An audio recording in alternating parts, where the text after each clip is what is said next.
At sa puntong ito, kasama po natin yung mismong barangay chairman ng 186, si Chairman Hilario Ayong Trestiza, para kumustahin po natin ang kalagayan nitong kanyang nasasakupan. Chairman, magandang hapon po. Magandang hapon. Ako po si Hilario Ayong Trestiza, barangay chairman ng Barangay 186 sa Zone 19, Maricaban, Pasay City. Kumusta po yung mga kababayan po natin na nasasakupan po dito? Ito naman po ay kasalukuyan sa ngayon. Nasa evacuation na center sila dito sa Barangay Cover Court Team ng Barangay 186. At kasalukuyan, nandoon po sila sa ngayon. Opo, meron na hubang naipaabot na tulong ang lokal na pamahalaan po para sa kanila?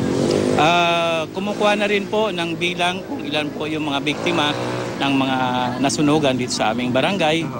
Ganoon na rin po yung mga pamilya kung ilan ang bilang, na kung saan po aming pinagtutulong-tulungan para masigurado lang na sila talaga ang mga biktimang tunay na apektuhan ng sunog. Yung bilang po na nakuha nyo, sa kabuuan ilan po talaga exact? Sa ngayon may partial pa lang kami na mahigit 100 na pamilya. So ito po ay biniverify pa namin dahil yung mga iba, nung mangyari kagabing mga 2:00 ng madaling araw, itong mga ibang biktima ay nagsipuntahan sa mga ibang lugar na mga kalapit pamilya nila. Kaya medyo ami pang inimpormahan na sila po ay magpatala o magpalista dito sa DSWD upang mapabilang yung kanilang mga pangalan dito sa aming susumiting mga pangalan sa lungsod ng Pasay sa City Hall po. Pero yung pong mula kanina, yung pong mga nabilang na talaga na-confirm na taga rito, ano po yung tulong na naibigay po ninyo? Meron naman po kaming mga pangunahin na pangsamantala na mga lugaw para medyo kahit paano maibsan lang muna yung counting nila. Tapos pangalawa, meron naman pong mga base doon sa DSWD, meron naman mga tulong ng mga ibang NGO na kung saan bumababa rin po dito para medyo mabigyan din naman po itong mga nabiktima ng nasunugan. Ano po yung usapan ninyo ng mga residente? Sila po ba'y papabalikin din sa kanilang mga lugar o pinag-usapan na rin po ang relocation para sa kanila?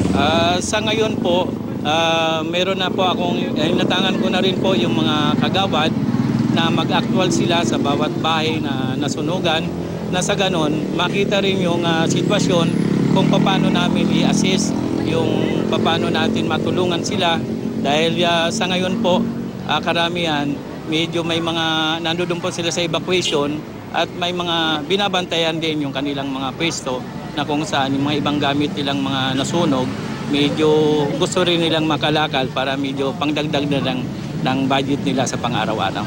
Pero kahit pa paano, ang maganda ho yung wala naman nasawi o na nasaktan po dito sunog?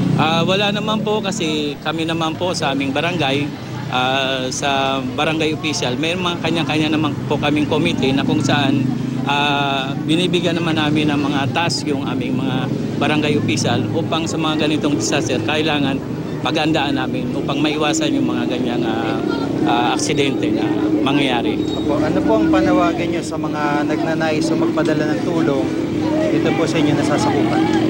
Kami naman po sa mga mabubuting kalooban dyan na sa ngayon po ay nalaman nila na ang aming barangay ay nasunugan.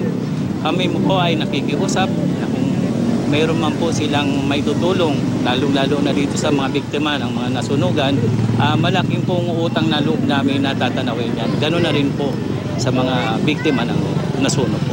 Maraming po salamat sa pagkakataon si Chairman Ayong Trestiza ng Barangay 186 Zone 19 dito po sa Maricaban, Pasay.